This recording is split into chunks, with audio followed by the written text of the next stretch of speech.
Ang paghingi ng tulong ang nangingibabaw na panawagan ngayon ng ating mga kababayang sinalanta ng bagyo sa Leyte. Mula sa Himpapawid, Tanaw ang lawak ng pinsala pati na ang paghihikahos ng mga residente para mairaos ang kanilang buhay sa gitna ng trahedya. Narito ang report ni Mike Enriquez.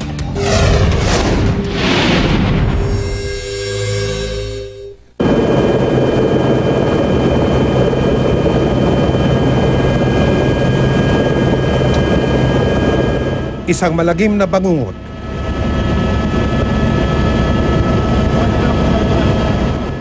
Ganyan ang tumambad sa aming paglilibot sa isla ng Leyte.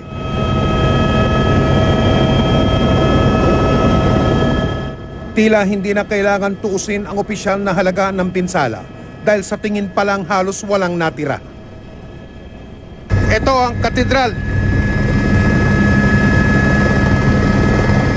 Ultimong ang pinakamatibay na struktura na itumba.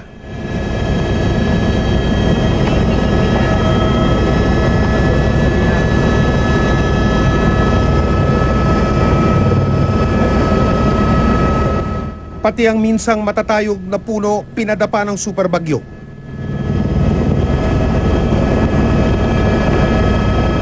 Ang tubig na bakas ng matinding storm surge naroon pa rin. Nasa loob na kami mismo ng lungsod ng Tacloban. Wala pa kami nakikitang kahit isang bahay dito na walang sira dahil sa super bagyo.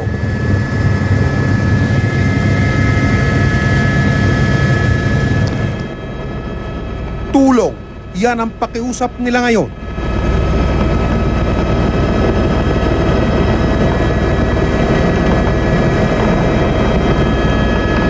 Sa patuloy naming paglilibot sa Himpapawid, ito ang tumambad. Ito isang barko. Sumadsad na barkong nililimas ang laman ng mga residente. Lahat desperadong malamnan ang kanilang mga tiyan matapos ang 3 araw na gutom. Tignan ninyo ang mga tao, kanya-kanyang hakot na nung mga karga ng barko na mga sakong puti. Tinunto namin ang PDRRMC at pati na ang inaasang sentro sana ng disaster management sa Leyte na warak na warak. Dinatna namin dito si dating COMELEC Commissioner Gregorio Larrazabal na kakakausap lang daw noon kay Leyte Governor Petilla. Doon mo, sa barko kanina, napuno namin. Kaya unfortunately po, yun ang one of the bad effects of mga calamities kasi yung mga tao may desperado na.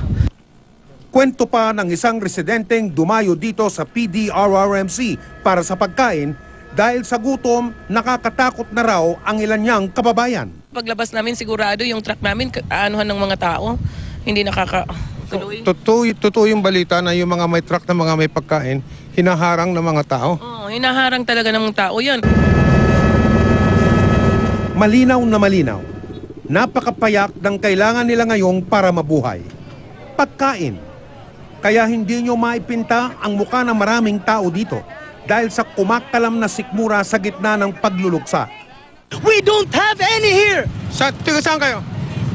Taga doon sa may bandang Tacloban. Please send us help here. We don't have pagkain, tubig, gas, tirahan, wala kaming mga pan. Pinanggalingan namin, bilirang pakatigaling. Pero hindi lang yan ang hinaing nila. Naghahanap lang yung pagkain. Yung isang inosenteng tao, binaril dito sa... Hindi, wala namang gulo. Hindi wala nang tulong lang. Gutom lang.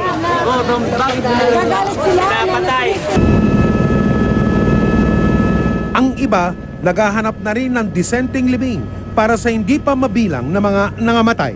Mga patay, bakit hindi kinukuha ng rescuer? Kulang daw rescue. Lahat ng patay sa Tacloban, Nasaan ang mga patay? natatapag-tapakan na lang. Para sa unang balita, Mike Enriquez reporting.